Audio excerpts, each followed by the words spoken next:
اعوذ باللہ من الشیطان الرجیم بسم اللہ الرحمن الرحیم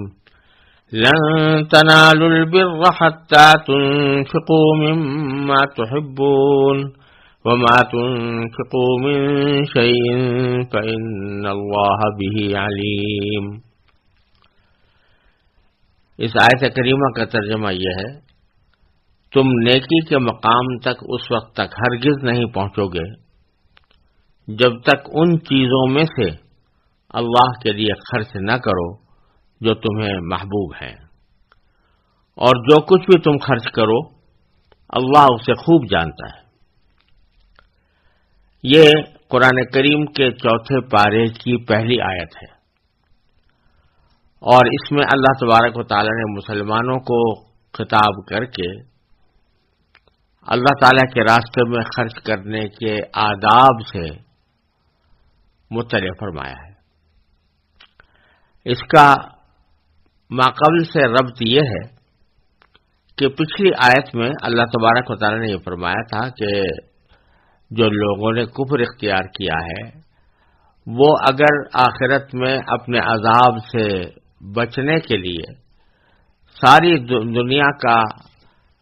برابر سونا بھی پیش کریں گے تو ان سے قبول نہیں کیا جائے گا، اور وہ اس سونے کو پیش کر کے اپنے عذاب سے نجات نہیں پا سکتے۔ اسی کا ایک مطلب یہ بھی ہے کہ اگر وہ لوگ دنیا میں زمین بھر سونا صدقہ کریں تو اس کا جو کچھ صلہ ہے اللہ تعالیٰ ان کو دنیا میں تو دے دیں گے، لیکن آخرت میں اس کا کوئی بہترین صلہ ان کو نہیں مل سکے گا، یعنی جنت نہیں مل سکے گی، کیونکہ جنت کے لیے ضروری ہے کہ آدمی ایمان لائے ہوئے ہو۔ وہ چونکہ ایمان نہیں لائے ہوئے لہذا دنیا میں جو کچھ خرچ کیا وہ دنیا کے اندر ایک نیکی شمار ہوئی، اور اس دنیا کے نیکی کے حساب سے اللہ تبارک و تعالی نے ان کو دنیا ہی کے اندر کچھ نعمتیں عطا فرما دی اس کے بدلے کے طور پر، لیکن آخرت میں ان کا وہ خرچ کام نہیں آئے گا۔ تو اسی کی مناسبت سے اللہ تبارک و تعالی مسلمانوں سے خطاب کر کے فرما رہے ہیں کہ جب آدمی آخرت میں پہنچے گا تو وہاں پر تو کوئی روپیہ پیسہ خرچ کرنا کام آ ہی نہیں سکتا، کیونکہ اعمال ختم ہو جاتے ہیں انسان کی موت کے بعد۔ لہذا جو کچھ بھی خرچ کرنا ہے اپنے آپ کو عذاب سے بچانے کے لیے بھی، اور اللہ تعالیٰ کی رضامندی حاصل کرنے کے لیے بھی، جنت حاصل کرنے کے لیے بھی، جو کچھ بھی خرچ کرنا ہے وہ یہاں خرچ کرو، دنیا میں رہتے ہوئے خرچ کرو، ایمان کے ساتھ خرچ کرو، اور یہاں دنیا میں رہتے ہوئے خرچ کرو، تو وہ تمہارے لیے ذخیرہ بن جائے گا آخرت کے اندر، اور وہاں جا کر تمہیں گناہوں کے عذاب سے بھی بچائے گا انشاءاللہ۔ الصدقۃ تطفئ الخطیئہ، نبی کریم صلی اللہ علیہ وسلم نے ارشاد فرمایا کہ صدقہ جو ہے یہ گناہ کو بجھاتا ہے، یعنی گناہوں کی معافی کا بھی ذریعہ بنتا ہے، اور عذاب کو اس واسطے دور کرتا ہے۔ نیز اس کے صلے میں اللہ تبارک و تعالی وہاں جنت کی نعمتیں بے حد و حساب عطا فرماتے ہیں۔ لیکن ساتھ ہی یہ فرمایا کہ نیکی کا یہ مقام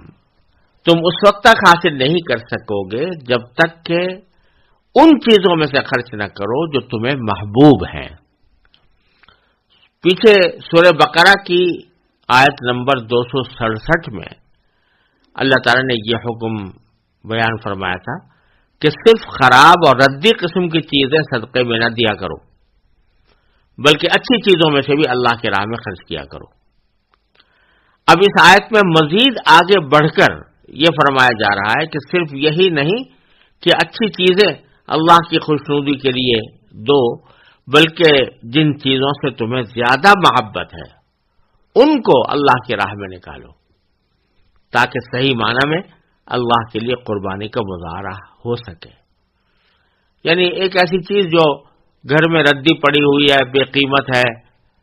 اور خود کبھی استعمال کرنے کی نوبت نہیں آتی،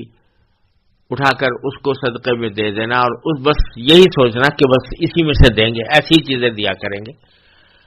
تو یہ بڑی بری بات ہے کہ اسی کو فرمایا تھا سورہ بقرہ میں کہ لا تیمموا الخبیث منہ تنفقون ولستم بآخذیہ الا تغمضوا فیہ، بلکہ آدمی کو چاہیے کہ جو چیزیں انسان کی محبوب ہیں، جو اس کو پسند ہے، جن کے ساتھ اس کا دل لگا ہوا ہے، ان میں سے بھی کچھ چیزیں اللہ تعالیٰ کے راستے میں بطور زکوٰۃ یا بطور صدقہ خرچ کرے۔ اس خرچ میں زکوٰۃ اور صدقہ دونوں کا بیان یا دونوں قسمیں اس میں داخل ہیں، یعنی جب زکوٰۃ دے تو اس میں بھی آدمی کو یہ چاہیے کہ وہ ایسی زکوٰۃ دے کہ جو صرف ردی قسم کی چیزوں پر مشتمل نہ ہو، بلکہ مثلا فرض کرو کسی کی دکان ہے اور اس دکان کے اندر مال تجارت ہے، اعلیٰ درجے کا بھی ہے، زیادہ قیمتی بھی ہے، درمیانہ بھی ہے اور بالکل گھٹیا بھی ہے، جس کو دینے کا یعنی جس کو جو عام طور سے بکتا نہیں ہے، لوگوں کی رغبت اس کی طرف نہیں ہوتی۔ اب اگر آدمی صرف اس گھٹیا مال میں سے ہی زکوٰۃ نکال لے اور بڑھیا اور درمیانہ درجے کا جو مال ہے اس میں سے کوئی زکوٰۃ نہ دے تو یہ بری بات ہے، یہ ناجائز بات ہے، بلکہ آدمی کو چاہیے کہ ہر قسم کے مال میں سے زکوٰۃ نکالے، اب بڑھیا میں سے بھی کچھ نکالے، درمیانے سے بھی کچھ نکالے، گھٹیا میں سے بھی کچھ نکالے، لیکن صرف گھٹیا کو لے کر بیٹھ جانا یہ ہے منع۔ دوسرا یہ کہ جب صدقہ نافلہ ہے، نفلی صدقہ، اس کے اندر بھی بس یہ سوچنا کہ بھائی جو گھٹیا کی چیزیں ردی گھر میں پڑی ہوا کریں گی وہ صدقہ کر دیا کریں گے، اور کبھی اس کے علاوہ اعلیٰ درجے کی کوئی چیز صدقہ نہیں کریں گے، یہ بہت بری بات ہے۔ تو اس لیے فرمایا کہ نیکی کا درجہ یا نیکی کا اعلیٰ یعنی مطلوب درجہ تم اس وقت تک حاصل نہیں کر سکتے جب تک کہ تم ان چیزوں میں سے خرچ نہ کرو جو تمہیں محبوب ہیں، جو تمہیں پسند ہیں۔ اس میں چند باتیں سمجھنے کی ہیں۔ ایک بات تو یہ کہ جب یہ آیت کریمہ نازل ہوئی تھی تو حضرات صحابہ کرام رضی اللہ تعالیٰ عنہم اجمعین جو نبی کریم صلی اللہ علیہ وسلم کے جانثار تھے اور نیکی کے کاموں میں بڑھ چڑھ کر حصہ لینے کا ان میں بڑا ذوق تھا، تو اس میں روایات میں آتا ہے کہ اس آیت کے نازل ہونے کے بعد ایک ایک شخص نے اپنی محبوب چیزوں پر نظر ڈالی کہ مجھے سب زیادہ کون سی چیز زیادہ پسند ہے، اور ان کو اللہ کے راہ میں خرچ کرنے کے لیے حضرت صلی اللہ علیہ وسلم کے سامنے درخواستیں پیش کرنے لگے۔ مثلا صحیح بخاری میں بہت کئی جگہ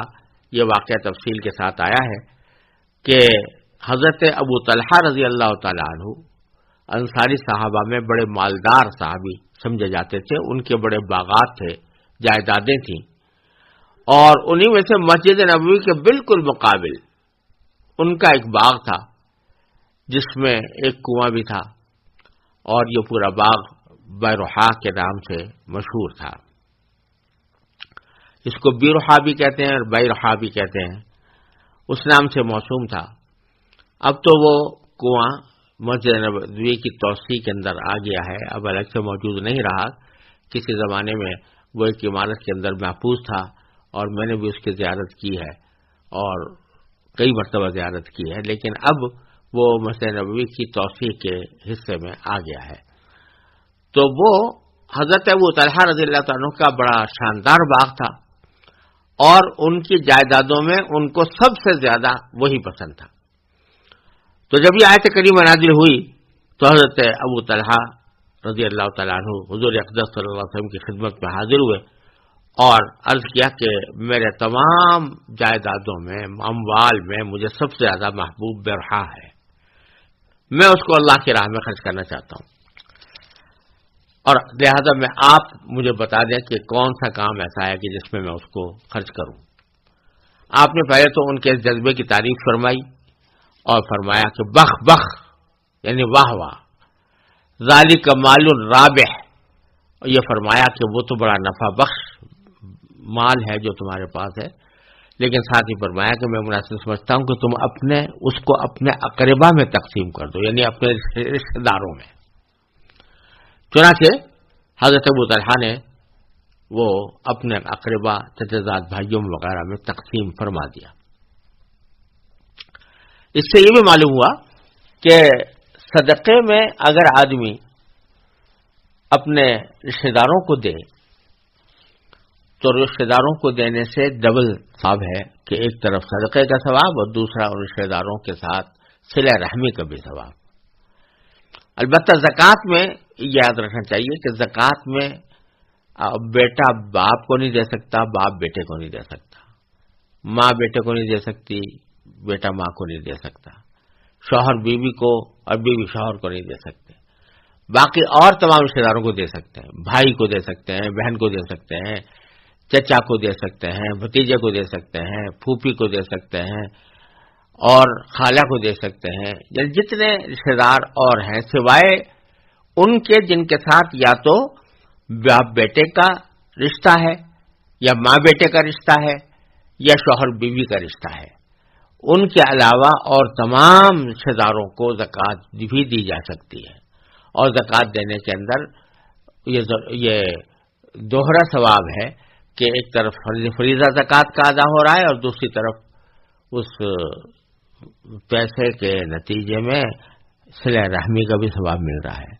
اور رشتہ داروں کو دیتے وقت یا کسی کو بھی دیتے وقت یہ کہنا ضروری نہیں ہوتا کہ میں تمہیں زکوٰۃ دے رہا ہوں، بلکہ زکوٰۃ کا نام لیے بغیر ہدیے کے نام سے دے سکتے ہیں، تحفے کے نام سے دے سکتے ہیں، میں آپ کی خدمت آپ کو یہ ہدیہ دینا چاہتا ہوں، آپ کو تحفہ دینا چاہتا ہوں، تو اس طرح گفٹ دینا چاہتا ہوں، یہ کہہ کر بھی اگر دے، لیکن بشرطے کہ دل میں نیت یہ ہو کہ میں یہ زکوٰۃ دے رہا ہوں اور جس کو دے رہا ہوں وہ زکوٰۃ کا مستحق بھی ہو۔ تو غرض یہ فرمایا کہ محبوب چیزوں میں سے صدقہ ہو یا زکوٰۃ، محبوب چیزوں میں سے بھی نکالو۔ تو حضرت ابو طلحہ نے اپنے رشتہ داروں کو دے دیا۔ اسی طرح زید بن حارثہ حضور اقدس صلی اللہ علیہ وسلم کی خدمت میں حاضر ہوئے اور آ کر کیا کہ رسول اللہ تعالیٰ فرماتے ہیں کہ سب سے زیادہ محبوب چیزیں خرچ کرو، محبوب چیزوں میں سے خرچ کرو، تو میں گھوڑا ہے میرا سب سے زیادہ محبوب مجھے وہ ہے، میں اس کو صدقہ کرنا چاہتا ہوں۔ آپ نے ان کو فرمایا کہ یہ اپنے بیٹے اسامہ کو دے دو، اور ظاہر یہ زکوٰۃ نہیں تھی بلکہ صدقہ نافلہ تھا، نفلی صدقہ تھا، تو اپنے بیٹے اسامہ کو دینے کو آپ نے حکم دیا۔ شروع میں زید بن حارثہ کو ذرا یہ خیال ہوا کہ میرا صدقہ میرے ہی گھر میں واپس آ گیا، لیکن حضرت صلی اللہ علیہ وسلم نے ان کی تسلی کے لیے فرمایا کہ اللہ تعالیٰ نے تمہارا یہ صدقہ قبول کر لیا ہے۔ یہ حضرت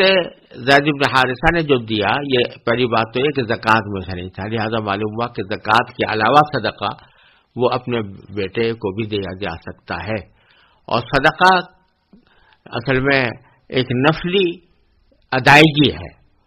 وہ چاہے صدقے کی شکل میں ہو، چاہے ہدیے کی شکل میں ہو، تحفے کی شکل میں ہو، تو اولاد کو دینے سے بھی، اولاد کو دینا بھی ایک طرح کا صدقہ ہے اور اللہ تعالیٰ کے یہاں قبول ہو جاتا ہے۔ غرض مختلف صحابہ کرام نے مختلف چیزیں جو ان کو زیادہ محبوب تھیں رسول کریم صلی اللہ علیہ وسلم کی خدمت میں آ کر پیش کی کہ یا رسول اللہ ہم اس کو خرچ کرنا چاہتے ہیں اللہ تعالیٰ کے راستے میں، تاکہ ہم اس آیت کے مصداق بن جائیں کہ تنفقوا مما تحبون، کہ اپنی محبوب چیزیں ہم خرچ کریں۔ دوسری بات یہاں پر جو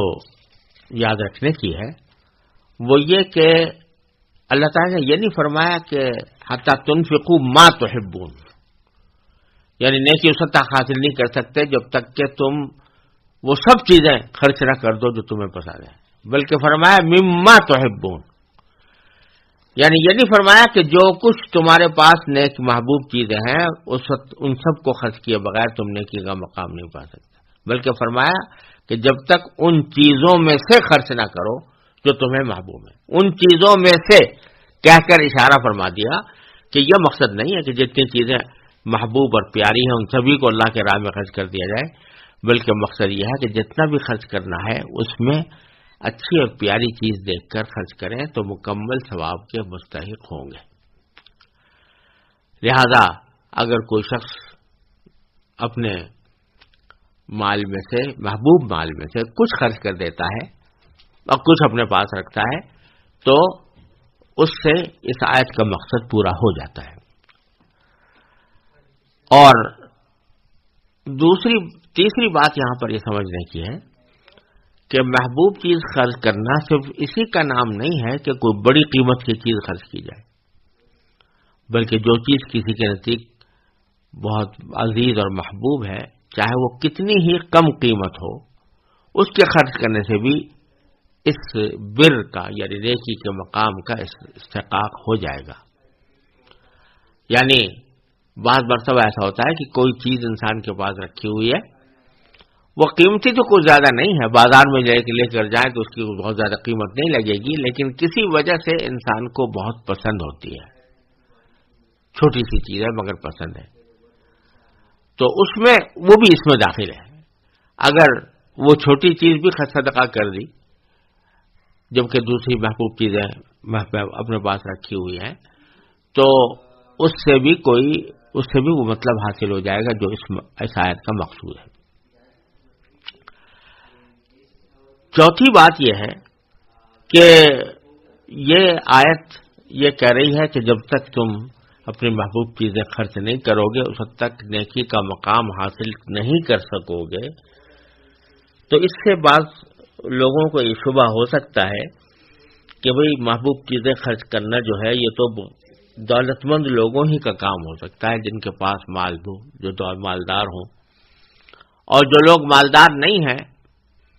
جن کے پاس پیسے ہی نہیں ہیں، وہ جو خرچ کرنے وہ کہاں سے کریں،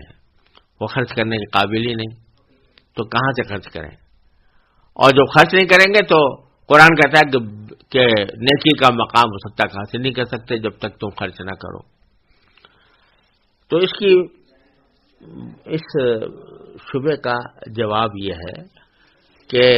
یہاں یہ نہیں فرمایا جا رہا ہے کہ وہ جو چیز خرچ کرو وہ تمہاری بہت زیادہ قیمتی ہو۔ ایک غریب آدمی بھی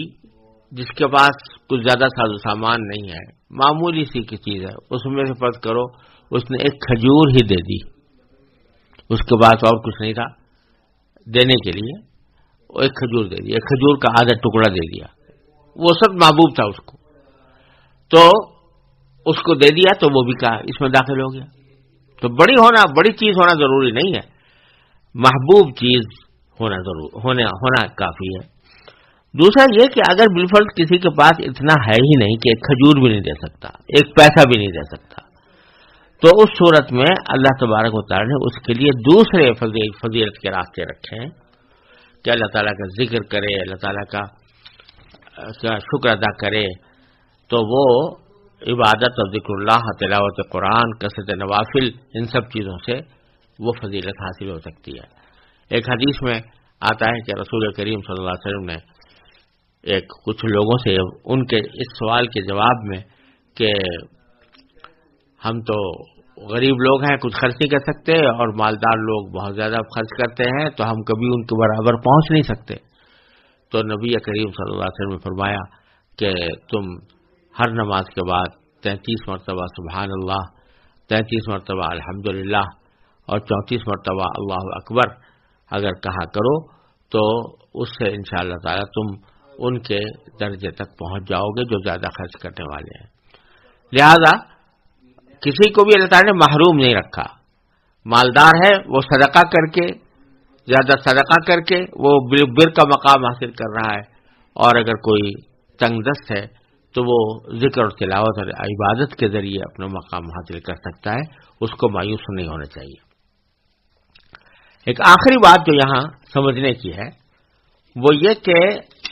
جہاں آپ نے اللہ تعالیٰ نے فرمایا کہ لن تنالوا البر حتى تنفقوا مما تحبون، اس کے بعد اگلا جملہ اسی آیت کا یہ ہے کہ وما تنفقوا من شيء فإن الله به عليم، یعنی تم جو کچھ بھی خرچ کرو گے اللہ تعالیٰ اس کو خوب جاننے والا ہے۔ اس کے بارے میں حضرت مولانا مفتی محمد شفیع صاحب قدس اللہ تعالیٰ سرہ نے معرف القرآن میں یہ فرمایا کہ اس آیت میں بتلایا گیا ہے کہ خیر کامل اور ثواب عظیم اور صف ابرار میں داخلہ اس بات پر موقوف ہے کہ اپنی محبوب چیز اللہ کی راہ میں خرچ کریں، مگر اس سے یہ لازم نہیں آتا کہ ضرورت سے زائد فالتو مال خرچ کرنے والے کو کوئی ثواب ہی نہ ملے۔ یعنی اگر فرض کرو کوئی شخص اپنے گھر میں جو بیکار چیز پڑی ہوئی ہے یا جو اس کے کام میں نہیں آ رہی، تو اس کو خرچ کرنے سے کوئی ثواب نہ ملے، یہ مطلب نہیں ہے، بلکہ آیت کے آخر میں جو ارشاد ہے کہ وَمَا تُنْفِقُوا مِنْ شَيْءٍ فَإِنَّ اللَّهَ بِهِ عَلِيمٌ، یعنی تم جو کچھ مال خرچ کرو گے اللہ تعالیٰ کو اس کا پورا علم ہے۔ اس آیت کے جملے کا مفہوم یہ ہے کہ اگرچہ مکمل کامیابی اور مکمل بھلائی اور ابرار یعنی نیکی کے اعلیٰ مقام میں خاص محبوب چیز خرچ کرنے پر ہی موقوف ہے، لیکن مطلق ثواب سے کوئی صدقہ خالی نہیں، چاہے محبوب چیز خرچ کریں یا زائد اور فالتو اشیاء۔ ہاں مکروہ اور ممنوع یہ ہے کہ کوئی آدمی اللہ کے راہ میں خرچ کرنے کے لیے یہی طریقہ اختیار کر لے کہ جب بھی خرچ کرے تو فالتو اور خراب چیز کا انتخاب کر کے خرچ کرے، تو یہ ہے منع۔ لیکن جو شخص صدقہ خیرات میں اپنی محبوب اور عمدہ چیزیں بھی خرچ کرتا ہے اور اپنی ضرورت سے زائد چیزیں، بچا ہوا کھانا یا پرانے کپڑے، عیبدار برتن یا استعمالی چیزیں وہ بھی خیرات میں دیتا ہے، تو وہ ان چیزوں کا صدقہ کرنے سے کسی گناہ کا مرتکب نہیں، بلکہ اس کو ان پر بھی انشاءاللہ ضرور ثواب ملے گا، اور محبوب چیزوں کے خرچ کرنے پر اس کو وہ اعلیٰ درجہ بھی حاصل ہوگا اور اس کا نیکوں میں شمار بھی ہوگا۔ تو اس لیے یہ نہ سمجھنا چاہیے کہ جو گھٹیا چیزیں ہیں وہ کبھی صدقے میں دینی نہیں چاہیے،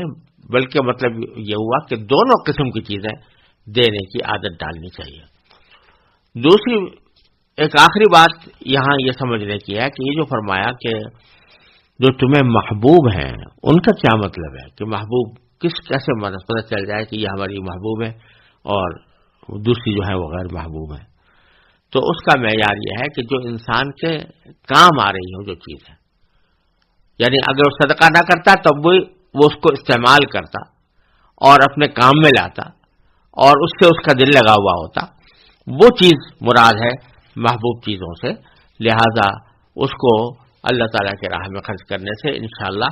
وہ اس آیت کا مقصود حاصل ہو جائے گا کہ بر کا مقام، نیکی کا مقام حاصل ہو جائے گا۔ تو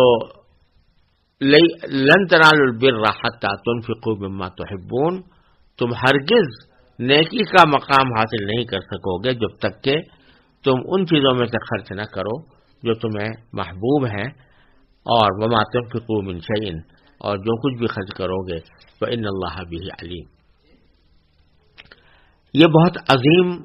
ہدایت اللہ تبارک و تعالی نے مسلمانوں کو عطا فرما دی، لیکن آپ دیکھ رہے ہیں کہ پیچھے سے سیاق و سباق جو چلا آ رہا ہے وہ اہل کتاب کی سے متعلق ہے، اہل کتاب ہی کی بدعنوانیوں کو بھی بیان ہے، ان کو دعوت بھی ہے، اور اسی سلسلے میں یہ بھی کہا گیا تھا کہ وہ اگر ایمان نہیں لائیں گے تو آخرت میں کوئی فدیہ کام نہیں دے گا۔ اسی مناسبت سے اللہ تعالی نے مسلمانوں کو یہ آیت کریمہ نازل فرما کر انفاق فی سبیل اللہ اور اللہ کے راستے میں خرچ کرنے کا صحیح طریقہ بتا دیا۔ لیکن یہ سلسلہ کلام میں ایک ضمنی طور پر ہی بات آئی، اگرچہ جو بات آئی ہے وہ بڑی اہم اور بنیادی ہے۔ اب آگے پھر بنی اسرائیل اور اہل کتاب ہی کی طرف رخ دوبارہ متوجہ ہو رہا ہے، چنانچہ جو اگلی آیتیں آ رہی ہیں وہ بھی اہل کتاب ہی سے متعلق ہے۔ اعوذ باللہ من الشیطان الرجیم، بسم اللہ الرحمن الرحیم، كل الطعام كان حلا لبني إسرائيل إلا ما حرم إسرائيل على نفسه من قبل أن تنزل التوراة قل فأتوا بالتوراة فاتلوها إن كنتم صادقين فمن افترى على الله الكذب من بعد ذلك فأولئك هم الظالمون قل صدق اللہ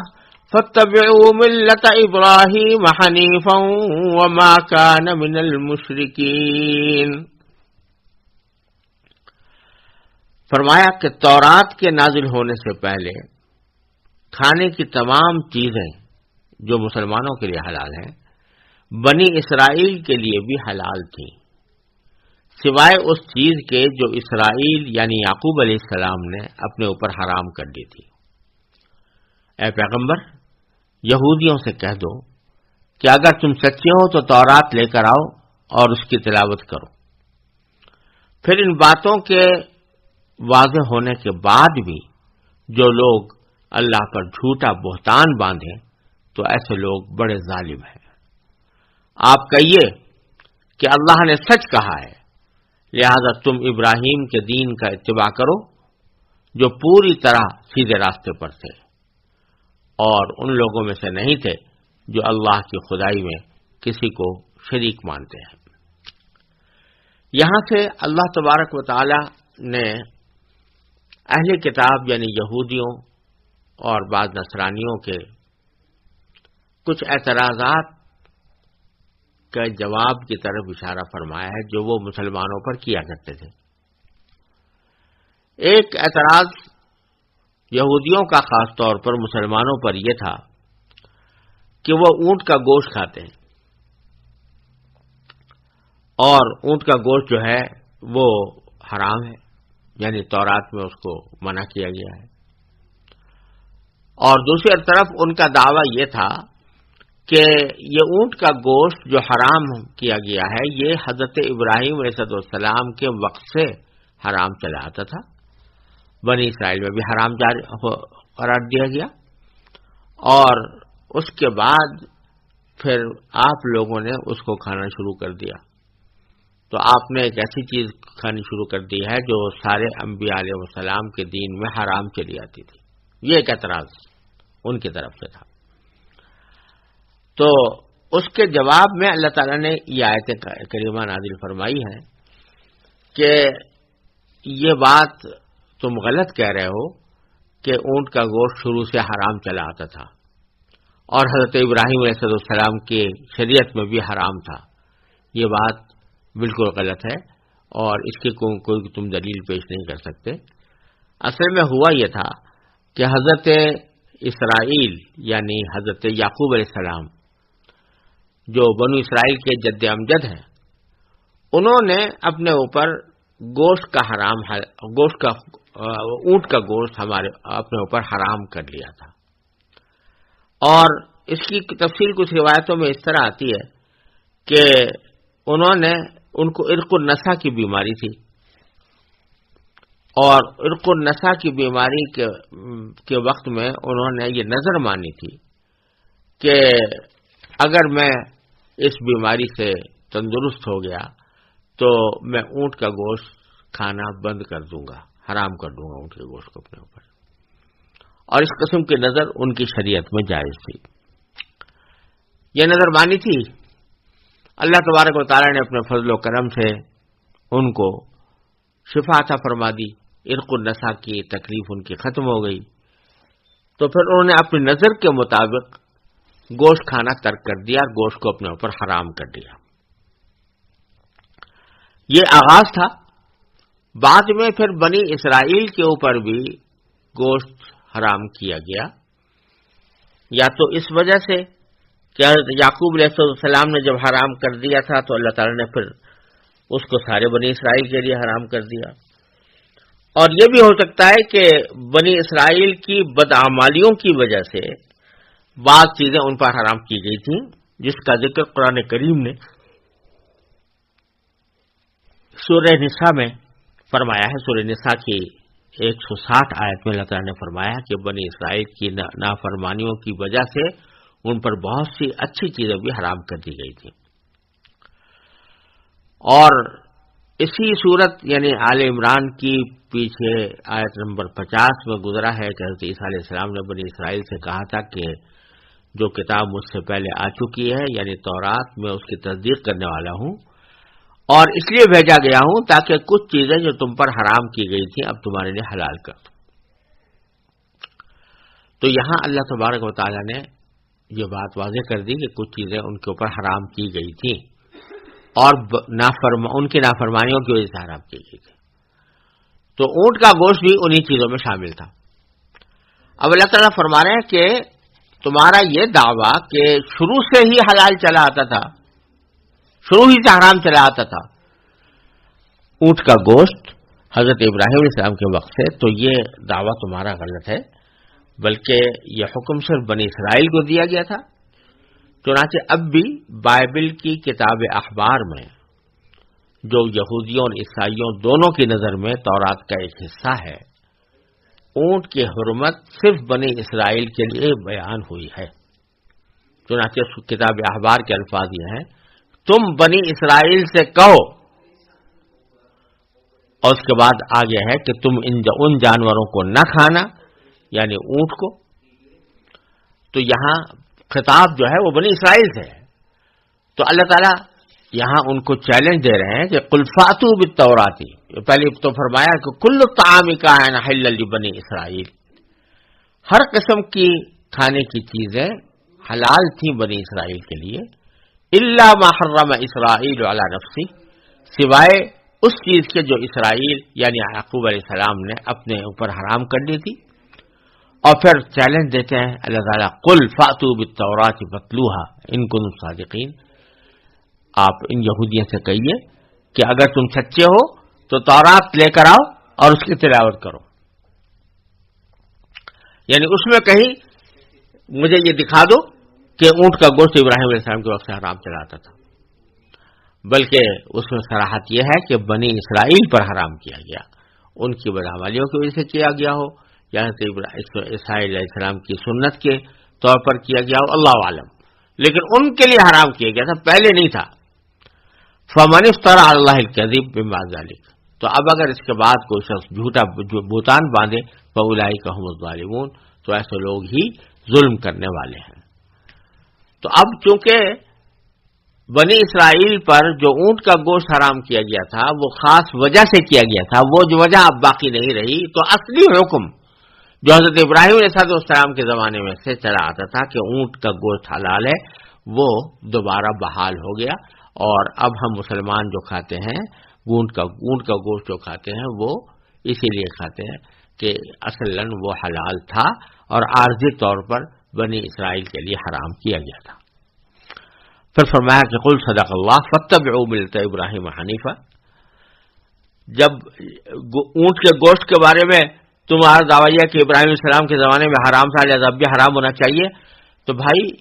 یہ اونٹ کے گوشت ہی کی حد تک تو بات نہیں محدود رہنی چاہیے، ان کے دین کو بھی تو اختیار کرو، جس دین کی طرف انہوں نے دعوت دی تھی اس کی اتباع کرو۔ فاتبعوا ملت ابراہیم، تم ابراہیم کے دین کا اتباع کرو، حنیفہ جو بالکل سیدھے راستے پر تھے، یعنی ان کے عقائد میں شرک کا کوئی نام و نشان بھی موجود نہیں تھا، وما کان من المشرکین، وہ شریک ماننے والوں میں نہیں تھے۔ پھر آگے اللہ تبارک و تعالی نے ان کے ایک اور اعتراض کا جواب بڑے بریغ انداز میں دیا ہے اگلی آیات میں۔ اعوذ باللہ من الشیطان الرجیم، بسم اللہ الرحمن الرحیم، ان اول بیت وضع للناس للذی ببکۃ مبارکا وہدی للعالمین، فیہ آیات بینات مقام ابراہیم ومن دخلہ کان آمنا وللہ علی الناس حج البیت من استطاع الیہ سبیلا ومن کفر فإن اللہ غنی عن العالمین۔ قل یا اہل الکتاب لم تکفرون بآیات اللہ واللہ شہید علی ما تعملون۔ حقیقت یہ ہے کہ سب سے پہلا گھر جو لوگوں کی عبادت کے لیے بنایا گیا یقینی طور پر وہ ہے جو مکہ میں واقع ہے، اور بنانے کے وقت ہی سے برکتوں والا اور دنیا جہان کے لوگوں کے لیے ہدایت کا سامان ہے، اس میں روشن نشانیاں ہیں، مقام ابراہیم ہے،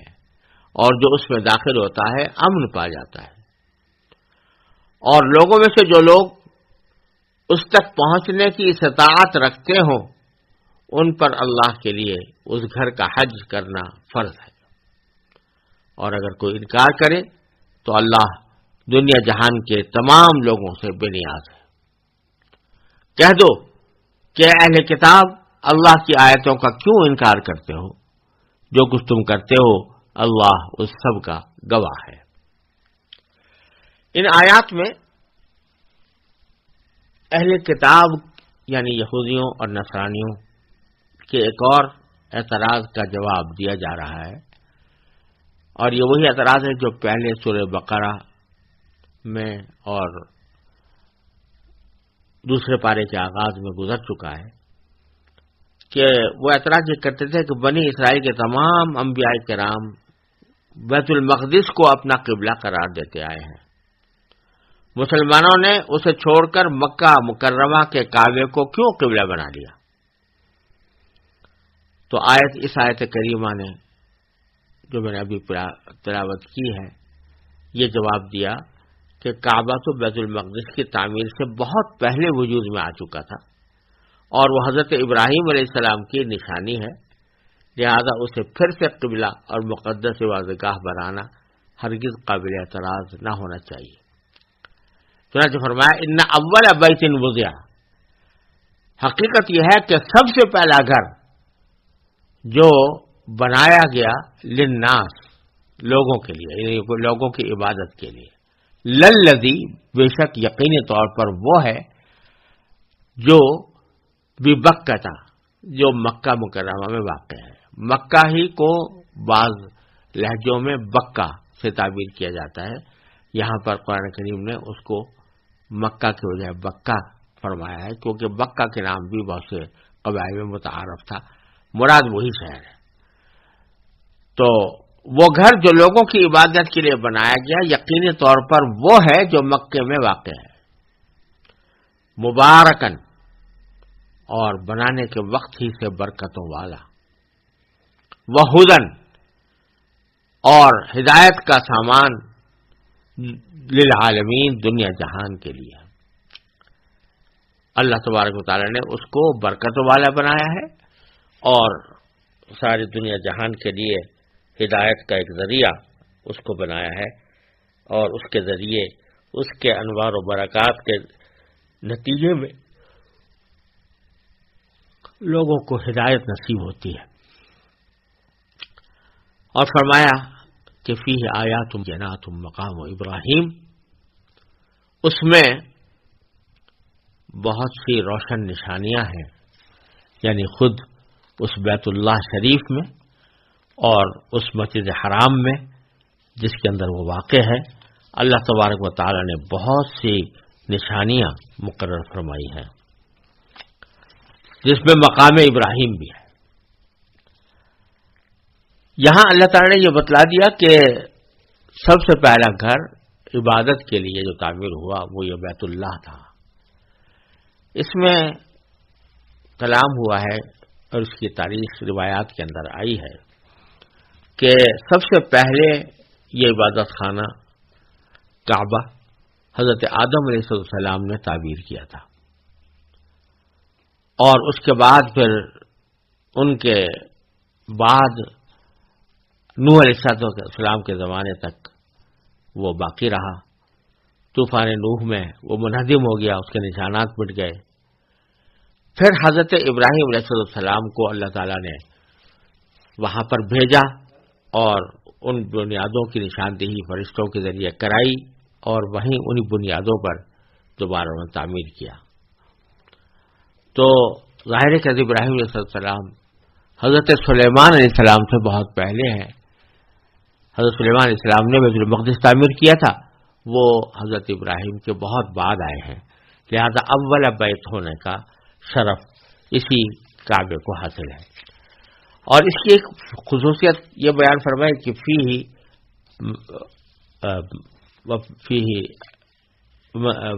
فی آیات بینات مقام ابراہیم، اس میں مقام ابراہیم بھی ہے۔ مقام ابراہیم اس پتھر کا نام ہے جس کے اوپر کھڑے ہو کر حضرت ابراہیم خلیل اللہ علیہ السلام نے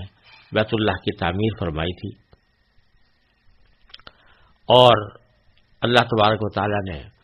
اس میں یہ خصوصیت رکھ دی تھی کہ جب وہ تعمیر کرتے تھے تو بعض روایات سے معلوم ہوتا ہے کہ وہ پتھر خود بخود اوپر کی طرف اٹھ جایا کرتا تھا. اس پتھر کے اوپر حضرت ابراہیم خلیل اللہ علیہ السلام کے پاؤں کے نشانات بھی تھے اور ان کو محفوظ بھی کیا گیا. اور عام طور سے یہی سمجھا جاتا ہے کہ اس وقت بھی مقام ابراہیم کے اوپر جو نشان ہیں وہ حضرت ابراہیم علیہ السلام کے پاؤں کے نشان ہیں. پھر باری تعالیٰ نے فرمایا کہ اس بیت اللہ کی ایک تیسری خصوصیت یہ ہے کہ من دخلہ کان آمنا، جو اس میں داخل ہو جائے وہ امن والا ہو جاتا ہے، یعنی مامون اور محفوظ ہو جاتا ہے. اس کے معنی ایک تو یہ ہے کہ اللہ تبارک و تعالیٰ نے اس بیت اللہ کے ارد گرد جو حدود حرم ہیں ان ساری حدود میں ہر قسم کے قتل و غارت گری کو منع کیا ہوا ہے. اگر کسی دشمن سے لڑائی ہو رہی ہے تو لڑائی بھی اس جگہ نہیں ہو سکتی عام حالات میں. شکار کرنا منع ہے، کسی جانور کو مارنا منع ہے. تو اس وجہ سے اس کا بیت اللہ کے اندر داخل ہونے کے بعد آدمی مامون اور محفوظ ہو جاتا ہے. اور اللہ تبارک و تعالیٰ نے اس کو یہ شرف بخشا ہے کہ اس کے یہاں تک کہ جو خضرو درخت یا خضرو جھاڑیاں ہیں ان کو توڑنے کو بھی منع فرمایا ہے کہ یہ حرم ہے اور یہاں سے کوئی چیز توڑی نہیں جا سکتی. اور چونکہ ذکر آ گیا تھا بیت اللہ شریف کا تو اب اس بیت اللہ کے لیے یہ بتایا کہ نہ صرف اس کو یہ کہ نماز کے لیے قبلہ بنایا گیا ہے بلکہ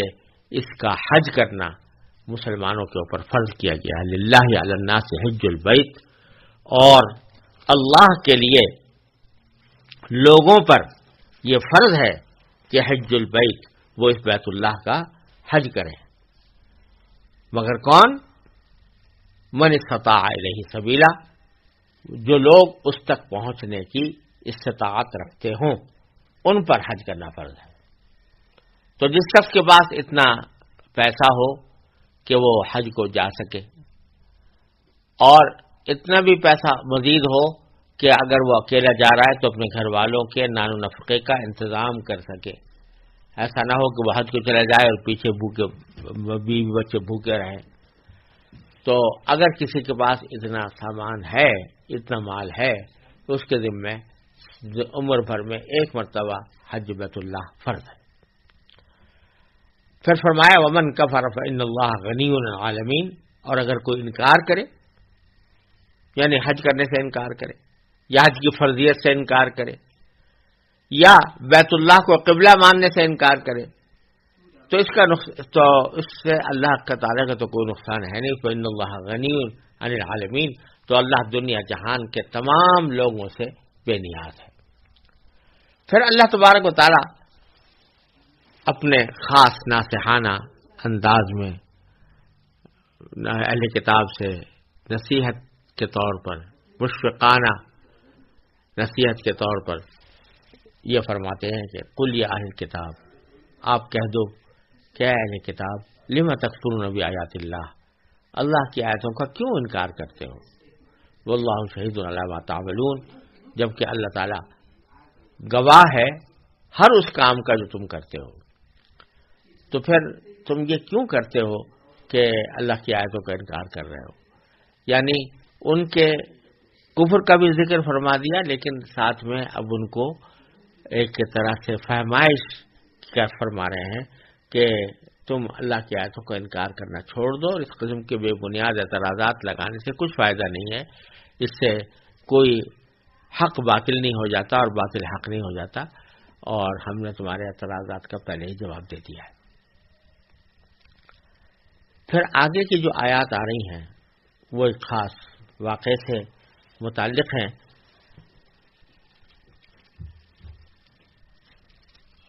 اعوذ باللہ من الشیطان الرجیم، بسم اللہ الرحمن الرحیم. قل يا أهل الكتاب لم تصدون عن سبيل الله من آمن تبغونها عوجا وأنتم شهداء وما الله بغافل عما تعملون يا أيها الذين آمنوا إن تطيعوا فريقا من الذين أوتوا الكتاب يردوكم بعد إيمانكم كافرين وكيف تكفرون وأنتم تتلى عليكم آيات الله وفيكم رسوله ومن يعتصم بالله فقد هدي إلى صراط مستقيم يا أيها الذين آمنوا اتقوا الله حق تقاته ولا تموتن إلا وأنتم مسلمون واعتصموا بحبل الله جميعا ولا تفرقوا واذكروا نعمة الله عليكم إذ كنتم أعداء فألف بين قلوبكم فأصبحتم بنعمته إخوانا وكنتم على شفا حفرة من النار فأنقذكم منها كذلك يبين الله لكم آياته لعلكم تهتدون ولتكن منكم أمة يدعون إلى الخير ويأمرون بالمعروف وينهون عن المنكر وأولئك هم المفلحون ولا تكونوا كالذين تفرقوا واختلفوا من بعد ما جاءهم البينات وأولئك لهم عذاب عظيم يوم تبيض وجوه وتسود وجوه فأما الذين اسودت وجوههم أكفرتم بعد إيمانكم فذوقوا العذاب بما كنتم تكفرون وأما الذين ابيضت وجوههم ففي رحمة الله هم فيها خالدون تلك آيات الله نتلوها عليك بالحق وما الله يريد ظلما للعالمين ولله ما في السماوات وما في الأرض وإلى الله ترجع الأمور. یہ سورہ آل عمران کی آیت نمبر 99 سے آیت نمبر 109 تک میں نے تلاوت کی ہے. اس کا ترجمہ سننے سے پہلے اس کا پس منظر سمجھ لینا ضروری ہے. یہ آیات ایک خاص واقعے کے بارے میں نازل ہوئی ہیں. مدینہ منورہ میں دو قبیلے اوس اور خزرج کے نام سے آباد تھے. اسلام سے پہلے ان کے درمیان سخت دشمنیاں تھیں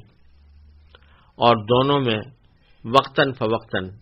جنگیں ہوتی رہتی تھیں جو بعض اوقات سال ہر سال جاری رہتی تھیں. مثلا جنگ بعاث کا ذکر آتا ہے کہ وہ سال ہر سال جاری رہی، 100 سال سے بھی زیادہ جاری رہی. جب ان قبیلوں کے لوگ مسلمان ہو گئے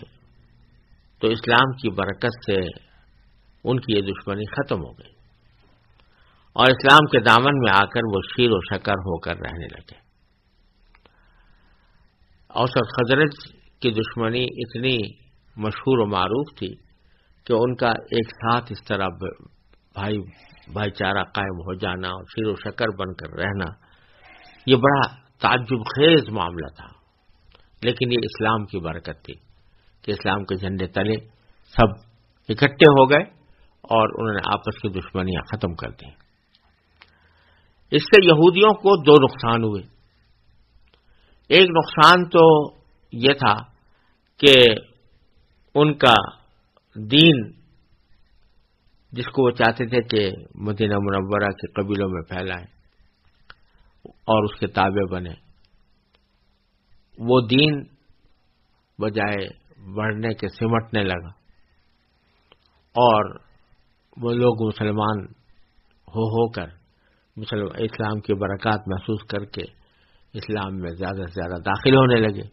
جو ان کو ایک آنکھ نہیں بھاتا تھا. دوسرا ان کا بڑا نقصان یہ تھا